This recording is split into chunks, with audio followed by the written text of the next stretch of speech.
Hello and welcome you guys. We're in conversation with Shyam Bhat and Ravinder Singh and Miss Preeti over here, and we're talking. What? Priya. I'm really sorry about that. Priya. We're in conversation with these guys, and today we're introducing a very exciting new venture. Essentially, Juggernaut and Fame app have put their brains together. They've come up with this app wherein you can basically go online and buy your books there. It's available on Android and iOS both. So you can go ahead and check that app out. But today we're in conversation with these two fantastic authors, and let's take it away. So what do best-selling authors Ravinder Singh and leading psychiatrist Shyam Bhat have in common? They're both Indian men who are super comfortable talking about love and heartbreak. How often do you meet someone like that? Indians love sharing their love stories with them.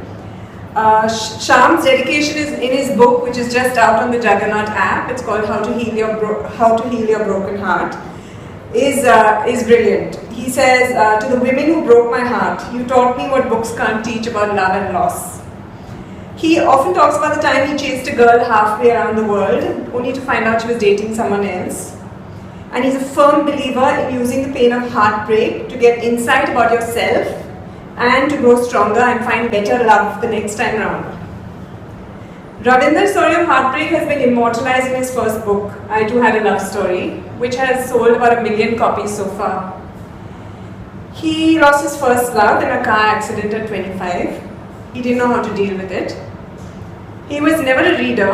I don't think he had ever read a book before. And he ended up writing a book in her memory. His catharsis, as he puts it, made him an author by chance. It changed everything in his life. It even found him the woman he would eventually marry. Ravinder, tell us, what did you read in Shyam's book that you wish you had known all those years ago when you were going through your loss and heartbreak?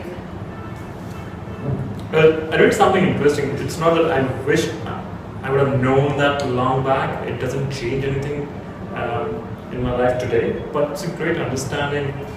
So in his book he writes that the heartbreak opens up the same window in the brain that the physical break pain opens up. I never had this view of thinking that no matter where it is, irrespective of the nature of the pain, the brain responds in the same way to this particular pain. Yes. We often read that I felt heaviness in my chest, but that day when this news came to me, or I actually felt that there's a rock inside my chest. I could feel it. I mean, as an author, I can always use this line as a figure of speech. Yeah. But I felt there's somebody has stabbed in my chest out there, and I can now relate. Probably it's the same the way the brain was responding to this particular thing, which actually gave birth to a new question in my mind, that if it's the function of this brain, and I'm just coming from the hospital and my father was given a lot of sedatives, can we just give sedatives to cure or make the brain not feel this heartbreak the way we can make the brain not feel the physical pain by local anesthesia and work around? Can we give a local anesthesia to deal with heartbreak? That's a great question. I think they've done studies. One interesting study, they gave people suffering from heartbreak, they gave them morphine, which is a painkiller, and their pain of heartbreak went away for those people. But this is also tells us what the danger of heartbreak is, because many people will try to numb their pain with drugs or alcohol. My point is, while short term, yes, it can work, but really for the brain and heart to recover in heartbreak, we must heal it in a natural way, which is to really figure out what this loss means, go through that, feel that feeling. See, when we use something to numb the pain, we're not fully feeling it. Right. Your own story, which I really enjoyed your, so many millions of people read your book, but that I Too Had a Love Story, I think, had you tried to numb yourself, maybe that work of art would not have emerged. You may not have discovered what you have discovered about yourself. So one of the premises of the book is, no, the shortcut is there. We can take a painkiller, but we shouldn't take the shortcut. We must stay with what we are feeling. And that pain will guide us to a deeper experience of life. So Rumi says it so beautifully. He says, keep breaking your heart until it opens. And I love that line, because that's really what I think heartbreak teaches us. And my point in this book was that a lot of people go through heartbreak and not everyone deals with it in a constructive way.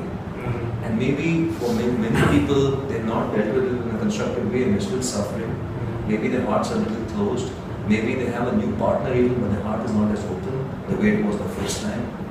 And I would really want to reach out to as many people as possible to prevent that from happening. Because I think heartbreak is part of life, as you guys we all experience heartbreak. And if we deal with it in the right way, it can really make us a better person. Right. I recall my days, when heartbreak comes and nobody welcomes that. Of course, it comes by default. It doesn't announce that, hey, I'm coming to you and be prepared. Of course, all these negative thoughts pop up in your mind that you want to booze out and just get drunk. Yeah.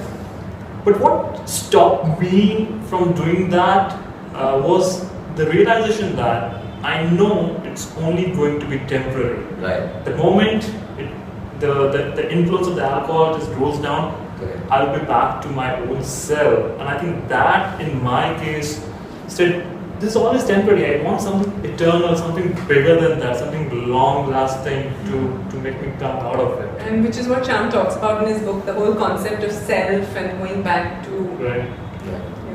Absolutely. Tell us a bit about that. Well, I think one of the central concepts is that the first time we fall in love is a phenomenal, unprecedented feeling. True. And if you recall the first time you fell in love with, any of us, love is just such a strong feeling. Yeah. And many of us, when we lose that person, then we feel that love, what we felt, is gone with that person. We think that love we felt belonged to actually my interaction with her or him, and it's gone. My point in the book is that no, that love came from your heart. It was evoked, catalyzed by your interaction with the other. But where did that energy come from? It came from you.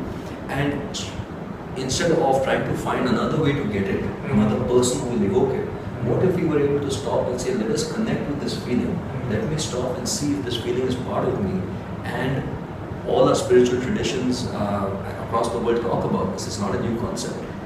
But I think it's so important. Once we connect with that love, then you feel love. You feel love maybe for that leaf in the wind. You feel love for all human beings. You feel love for your brother, your sister, your father. And suddenly the love that you've lost, you realize is one part of love, and that love is with you. And that is such an amazing feeling, because then insecurity is gone. Yeah. As long as we think that this experience can only come from that person, from one person, no matter how wonderful the relationship is, and I don't mean to sound cynical at all, but my point is that we can love better when we don't feel that our love is dependent on the other. So you don't believe in that whole you complete me? I do and I don't. I mean, I think that with very few people, some people, you will have that soulmate experience where yes, that person psychologically, physically, emotionally, and spiritually, you feel complete. You feel complete. In that sense, you are completed by the other. But I also feel, and psychiatrists always tend to take love and destroy it with intellectual analysis, you don't mind me. But I also think, that completion can happen within us. And then, when you are a complete individual in that sense, then the relationship you get with another is even more deep and even more secure. You say that? I'm not sure if people believe that, of course, the other person completes me, they have their own right and they might be feeling exactly the same way. My point, and this is what I keep telling readers who reach out to me saying that I had a heartbreak moment, he or she walked out of my life, and what do I do? My one point to them is that irrespective of the fact that the other person completes you or not, realize that before you fell in love with this guy or this girl, you had a life of your own. Yes. Even then, you were not this complete that you felt here, but you were not sad, you were not unhappy. Happiness in various forms still existed. You had your friends, Absolutely. You had your hobbies. Absolutely. Go back the same life, look for the same life, go to reach out to the same people with whom you would have probably disconnected to watch yet another movie or have a cup of coffee or even have a one-night stand out there with this particular guy or girl. You still had a life. You just need to go back and find that life. Another point, and I think I tweeted this sometime back and a lot of people happen to like it, was that the whole feeling that you are not the only one dealing with this particular heartbreak. There are millions who have gone through it, there are trillions who will go through it, so live with it. So I make a similar point in the book about what you were referring to, Ravinder, which is that you had a life before you fell in love. Okay. And you're absolutely right. So reach back to that. But also see that there are some people who actually felt empty inside before they fell in love. Okay. And love completed them a bit too much, if you know what I mean. Okay. So in a sense, they got very dependent on that person, because even before that, they had not yet, discovered their own value. So I think it depends from person to person, but I think absolutely right. Discover what else is there. Don't put all your eggs in one basket. Absolutely true. And this is the cover of Shyam's book on the Juggernaut app. Please download it today. Shyam believes that Indians are particularly prone to heartbreak. Shyam, tell us why you believe that. I think we are emotional people. Yeah, I think as Indians we wear our heart on our sleeve. I think when we feel deeply. I think we also come from a history, and I don't know how long back, but even as a child, if you look at the movies we watched, there are much more kind of stories where real love meant you suffered. Real love meant you walked through miles and crossed the river, and you even carved her name on your forearm. And this is the kind of thing that I think at some level we believe that you go crazy in love, and we do, right? When we fall in love, we go crazy. But I think Indians are particularly prone to heartbreak because of the fact that for the first time, millions of people are now finding their own partners, falling in romantic love as opposed to going to an arranged marriage situation. And therefore, when you do have a romantic relationship and really your parents cannot guide you, your friends also may not be able to help you, heartbreak will be very difficult. But I have a question with regard to that. I'm sorry to interrupt you, but I'm sorry. Yeah, no. It's just that I have a question exactly like along those lines. The thing is that I feel like a lot of the people that I know who are my age, they go through multiple relationships. By the time they're 25, 30 years old, they've been in at least 6, 7, maybe 8 relationships, And so, do you think because of that, we've sort of become a generation that gives up too easily? Yes, I think that's what's happened. We're a generation, and not just here, all over the world, where people are walking around with a little bit, their hearts are a little closed, I think. Yeah. Because you have options, and first of all, love needs commitment. Love needs patience, and love needs you need to commit above all, right? So I think as when we are hurt, it just spirals. Once you're hurt, next time there's a slight hurt, you say, forget it, I'll just go to the app and find someone else. And then the other person says, oh, you know what, relationships in today's world, you can't trust anyway, so I won't even open my heart to begin with. So don't you think everyone, guys and girls, are now just kind of more wary, a little more watchful? And I think we should change that, because without love, I don't think there's any utility to life.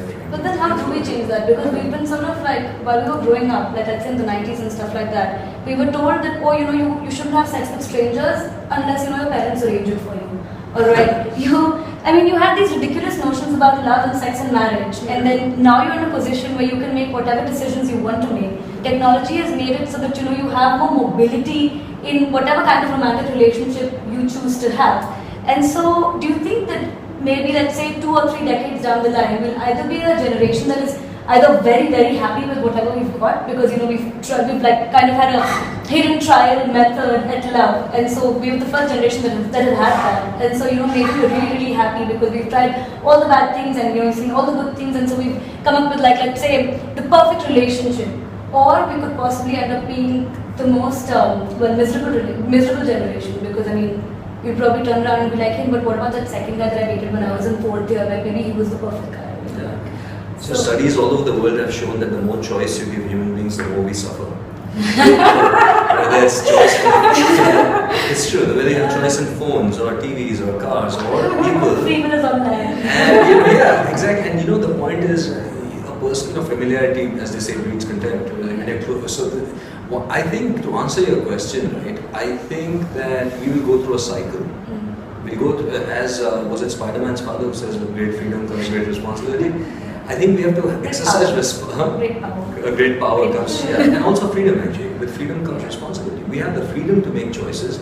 Therefore, we will learn that we have to be responsible about these choices. I think for the next 5 or 10 years, there will be a lot of turmoil and heartbreak. And I always, as I was saying earlier, I see heartbreak as an opportunity, as an opportunity for transformation. It's my hope that this book would help people learn how to use heartbreak in a positive way. Do men handle heartbreak better or women? I already know the answer to that question. I have an answer as a Well, I think it depends. There are men like Ravinder, for example, who's gone through heartbreak and I think has handled it exceptionally in the sense that he's learned so. I mean, I don't speak for you, but what do you think, Ravinder? I'll tell you what I think as a psychiatrist. I'll just say, the data says that women handle heartbreak better than men. The data says that women are more able to talk to friends.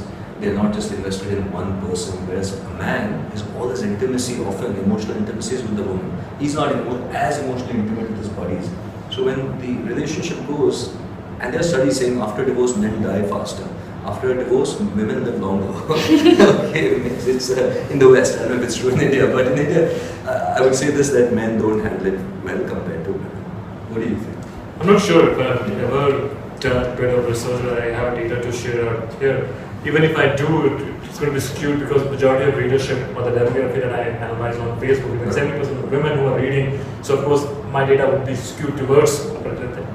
But I think it's going to be different in different geographies of the world. Given the kind of patriarchal society that we are coming out from, it's going to be a different way for men versus women versus the men versus women in the States or Europe, where women are liberated since like ages before, and here women is finding her own turf to play around.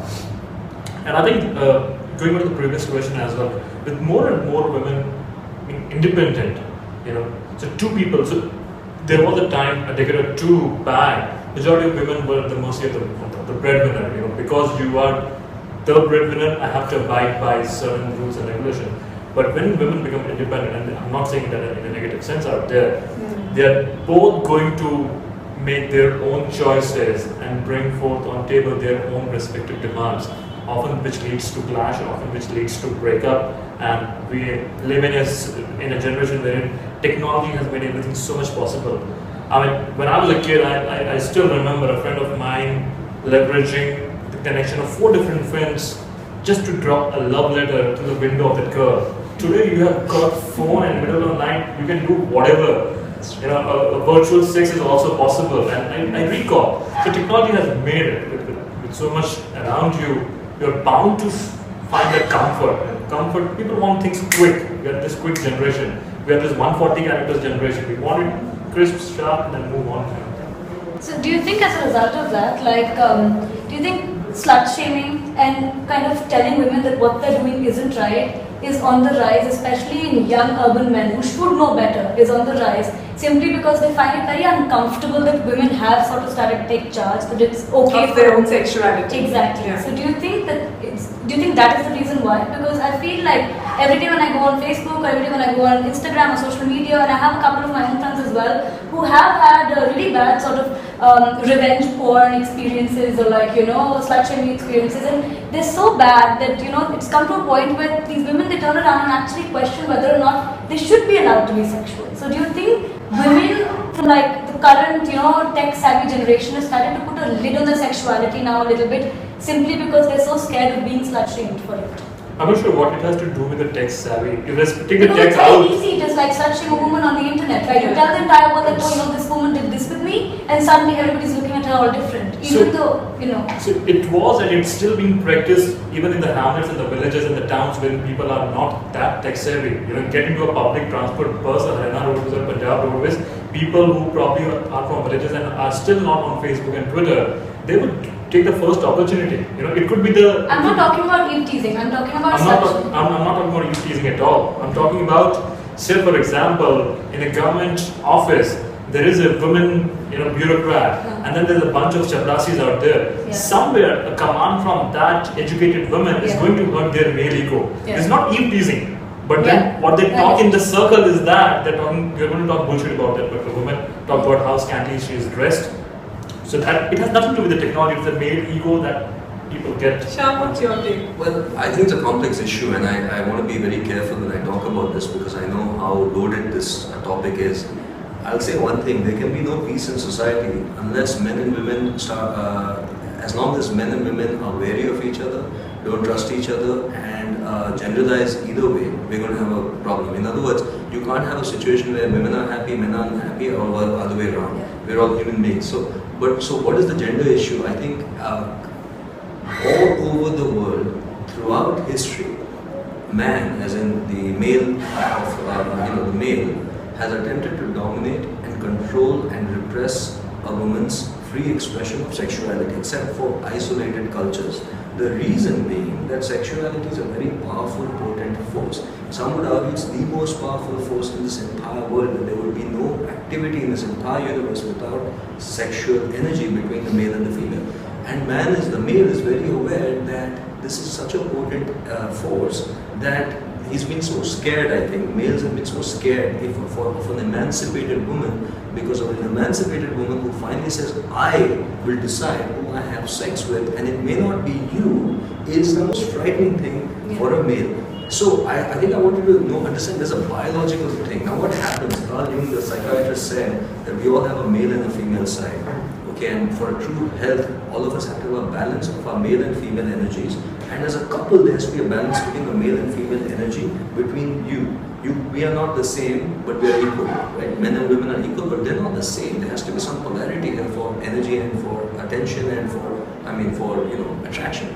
So if you suppress the assertive side of women, as we have in this country for centuries, for generations, then what happens is there's a resurgence of the male part of the psychology once the depression comes.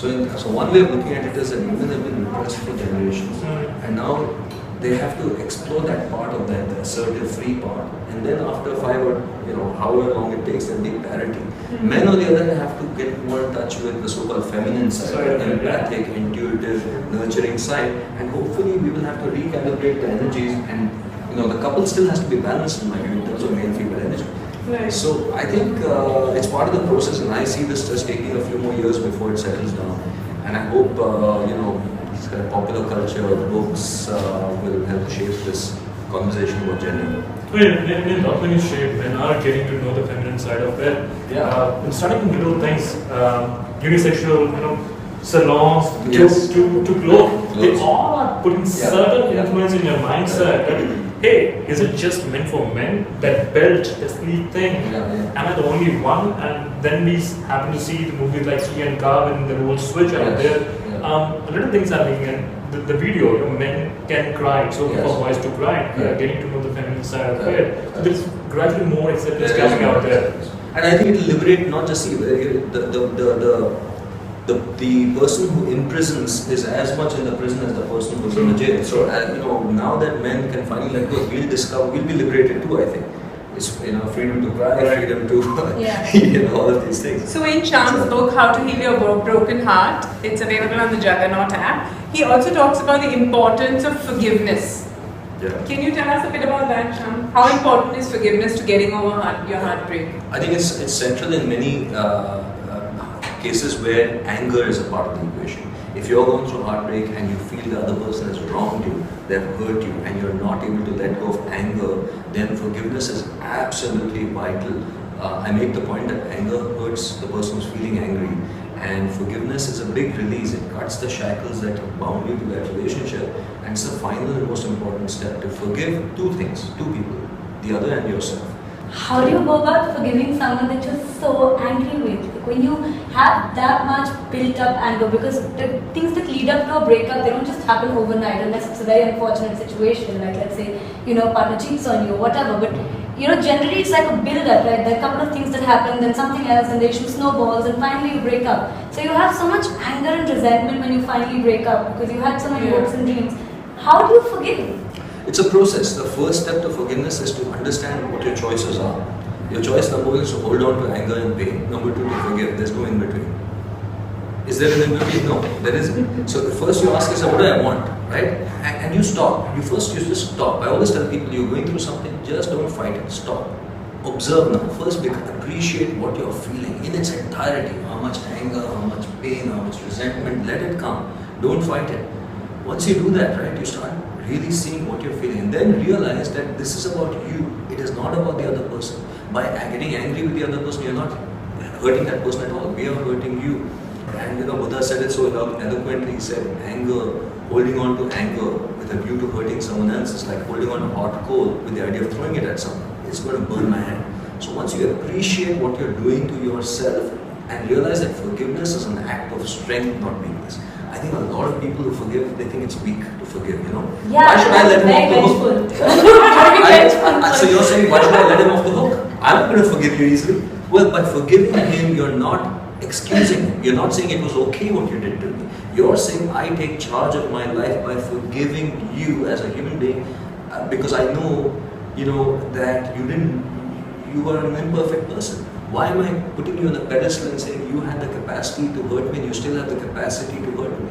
I'm going to release myself from this bond. And so I think that you have to have that kind of conversation with yourself. Then write it down. Write down every single thing that person did to you. Write it down, let it out. And then finally burn that piece of paper or do a visualization where you can just let it go. And then you'll feel that, your heart opening. It's a big release, let me tell you. Forgiveness is if you're still angry with your life. You want to hold on to it? So guys, if you want to learn how to forgive, please go ahead and buy Shyam's book on the Juggernaut app. I probably will go ahead and buy it today because I obviously need to learn how to forgive. So if you're in the same boat as I am, then please go ahead and buy the book. But the thing is, it's not just my story. I have a friend who would say, how you kind of keep going back to the same person who's hurt you. So the thing is it forgiveness? Then I'm not saying it's a weakness. You said it's not a weakness, so fine, I agree. But then what about kind of leaving yourself vulnerable to that same person coming so into let me correct. Forgiveness does not imply go back to him. Oh, that's not what forgiveness means. In fact, I'd be foolish to go back to someone who is a person who's hurt me. I don't forget. I don't mean forget. I don't even mean be naive about it. I'm saying that this person's hurt me. They have their own issues, and I want people to understand one thing. That we are so complex. Why that person hurt you, why they broke up with you, the answers are so complex. Even that person doesn't know. From the time he was a child, he's been shaped, So I tell people, forget about closure from the other person. They are not going to be able to tell you why they broke up with you. So forgiveness doesn't mean going back with that other person. It just means letting go and moving on with your life. And to do that, you have to realize this is your choice actually. See, I'll tell you one thing I feel that when we are unable to forgive, we are still feeling powerless a little bit. Yeah. It's only a sense of powerlessness that makes us feel resentful. Once we feel powerful, and then, you'll forgive easily. So I would say to you or anyone who's struggling with forgiveness, connect with your own power. Get your narrative from the time you were born to the time you went into that relationship. Understand your story. Understand that now, the breakup is a part of a larger story that's taking you somewhere. In his case, he went through so much loss, and today he's a best-selling author. It was part of an emerging narrative of each one of us. So think of your journey. Where are you going? What is going to happen with you? But then again, I still don't understand how you can kind of make sure that you're not vulnerable. Because I have a friend who, let's say, had a terrible boyfriend, okay? And every time she forgave him, and so her mother basically, she meditates a lot and she does a lot of yoga. So, releasing the negative energy, getting the positive energy and stuff like that. And my friend did that for a couple of weeks, months, maybe 3 months. And then when she felt like she was at peace, she would go back to that guy again. Because she was completely at peace. No, I don't think so. I don't think she was at peace. I would say that she was not at peace. She was, and I make this point in my book that what is driving us towards people, what attracts us to people are deep childhood forces. For example, let us say I'm a person I grew up with in a household where they didn't nurture me. There was a lot of criticism in my household. I always wanted my father or my mother to love me more, but they didn't have the time for me. I forgot about it. I grew up, I went to school, I went to college. Many years later, I meet a guy. I'm saying a girl, let's say a girl meets a guy, and something about this guy attracts her. Now, she doesn't know what. It's just a chemistry. She says there's a chemistry. But again, as a psychiatrist, just to pour some water on this romance, it might not be chemistry. It might be the fact that this person reminds you of the way in which your father ignored you when you were a child. And this time you want to get it right. You want this father, what you see unconsciously, you want them to accept you. So now you chase, unknown to you, a person who rejects you. And so you get caught up in this cycle where you don't want them to reject you, but they're still rejecting you. Those kinds of relationships can become very powerful and abusive also, because what's driving a person is much deeper things. So what I'm saying through the book is that, look, when you fall in love or you go through a heartbreak, ask the more difficult questions. What exactly is happening psychologically to me? What was it in me that made me need this person, desire this person more? And it may be that I need to find a person tomorrow who's better to me, and so I have to figure out why I'm attracted to a bad guy. We all know a lot of women love bad guys. Yeah. Nice guys, they say finish last, and I think in many cases it proves to be true, but not every time. But Yeah, in the yeah. cases where it's true, why is it true? It's true because of this kind of issue. So we all deserve to be nurtured, loved, and accepted for who we are. And if we don't have that relationship, it's not working. You have to love the other for who they are. They have to love you for who they are. The relationship has to give you enough space to grow. There has to be trust. There has to be respect, passion, everything. And I would forgive but not forget. And I think what's happening in your friend's case, every time she was forgetting that Correct. he broke her heart Yeah. and going back to her. And probably all this while she was in a disguise, she was just camouflaging you by doing yoga. She felt she's releasing those negative Yeah. energies, but all this while she was just trying to keep it at bay. And one day, in the battle between heart and mind, heart just won and she wanted to go back, forgetting what he did to her. Right. Yeah. Also, I don't think I'm getting any questions on this right now because yeah. Thank you.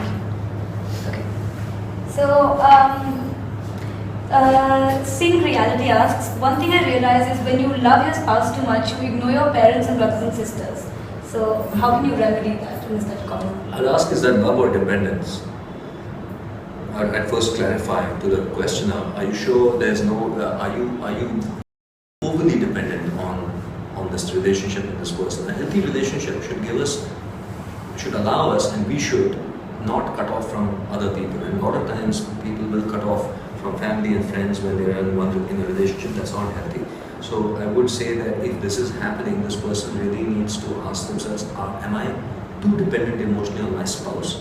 Have I not found, Khalil Gibran, the poet, says it beautifully, right, in his thing on marriage. He says, feed each other but eat not from the same loaf. There has to be spaces in togetherness. So I think she needs to put a little bit of space, find and nurture some other relationships, and be a little less dependent as well. Fair enough. I hope that answers your questions in reality.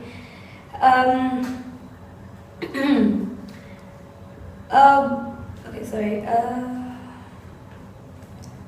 How to identify if someone needs medical attention? I think they're talking about, I don't know if it's an urban legend, if it's actually a fact, that if you go through a very severe heartbreak, you can actually tear some tendons in your heart and get a small heart attack. Yeah, I've talked about it in my book. What happens in really severe cases is that the body releases stress hormones. And these stress hormones then weaken the walls of the heart. And the heart becomes like a balloon. It's called Takotsubo cardiomyopathy, Japanese for octopus pot. It looks like a globular thing with a narrow opening. So they used to make a pot to catch octopus. Once it goes in, it can't come out. Well, the heart starts looking like that. And in extreme cases, people can die, although it's rare. So it can happen with severe heartbreak. So this one wants to know, I mean, how can you tell if someone is going through that and to get the medical That's Also, very- tell us about heartbreak and depression. Sure. I think that that's the heartbreak and the link between heartbreak and depression is the biggest medical issue.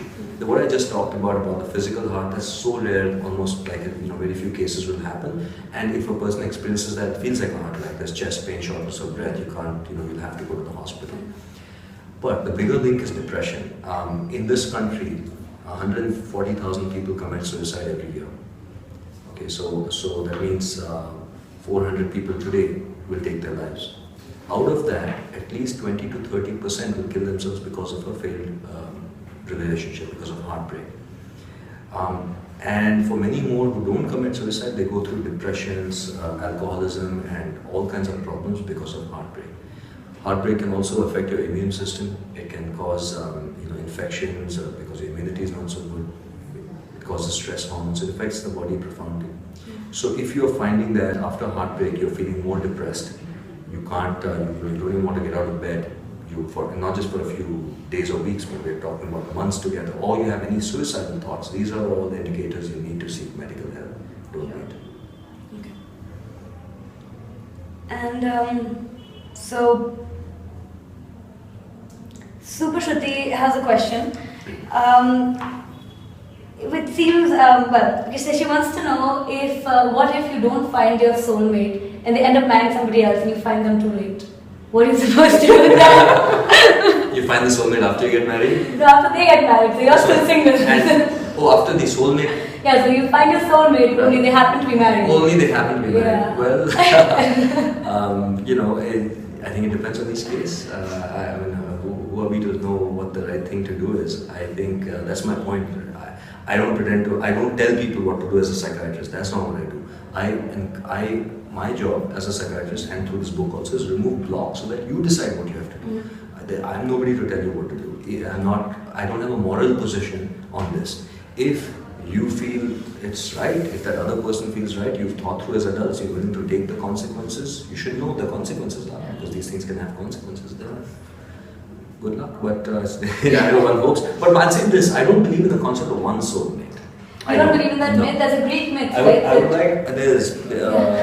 said, that basically we're all either, depending on your sexual orientation, either we were male-female or male-male or female-female, and then we were cut, and then we spend our life trying to find the other half. That's what he said. But I think that there's more than one person who you can feel a soul connection. What do you feel? I think there's one soulmate, or not sure if I can think of this in the next 10 seconds and get a perfect answer. But if I put myself in that person's shoe who are asking this question, and let's say if I am a bachelor and my soulmate whom I discovered is married to somebody else, probably I'll at least go and tell her that I am that soulmate. This is step number 1. I'll do it in a very logical way. Letting her know. Of course, I can't die that way. There could be someone I can, basically. Yeah, could be going after married people and destroying marriages. Irrespective of what they feel about me, I have to be honest to myself and give an answer. What I have to do. It's not if it's the right thing or the wrong thing. But I'll let the person know, hey, I'm the soulmate, and probably try to prove it that I'm not asking you to step out of your marriage. So if they're happily married, I wouldn't disturb that equation. Yeah.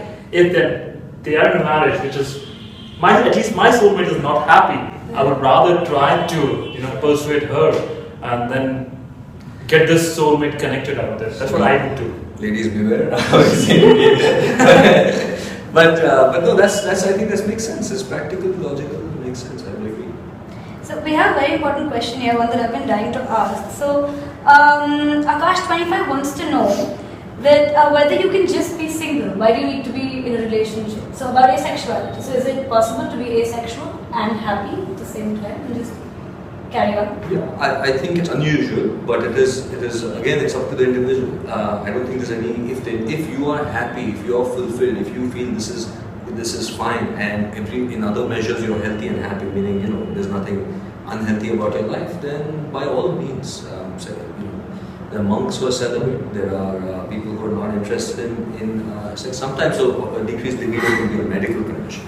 So there are medical issues or psychological issues that can affect your sex drive. So I would say just investigate that. If that's not the issue, by all means, live however you would like to, as long as you're not hurting anyone. So the social diva wants to know, why do people give so much importance to money when they're in love? I think she means to say that, when you're in a new relationship maybe, that you kind of tend to be very worried about, I'm guessing she must be worried about the money. So she wants to know. Well, I think I am hearing from people that a lot of guys are feeling judged today. They feel that they're being judged by the size of their bank balance or the car they drive or the job they have, and maybe that's what she's referring to. It's a he or she, I'm not sure. Maybe that's what, and if that's the question, I would say, well, there's a practical side, I guess, to relationships and marriages. As long as that's not the major driving force, I'm sure that's a consideration. Okay, and so Barkha Ahuja wants to know, how do you deal with stress when you're in love? So when you're stressed by the person that you love, how do you deal with that? It depends on what the nature of the stress is. If you're stressed because of insecurity, that's really nothing to do with the other person, then take care of your insecurity, because a lot of times stress in relationships come because of insecurity. The person not called you, they don't even take your call. You see them online on WhatsApp, they haven't returned your message. So you start feeling stressed out. I can't tell you how often that happens. happens these days, by the way. I saw you online, why didn't you respond?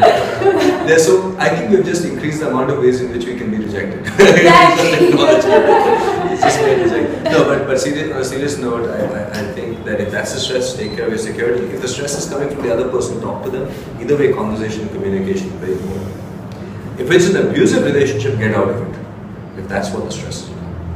So that is actually an important question. I wanted to ask you this. So I have a friend who used to be in a very abusive relationship. She was about 16 years old, and this guy was about 5-7 years older to her. And she happened to start dating him because he was older and it was exciting or whatever.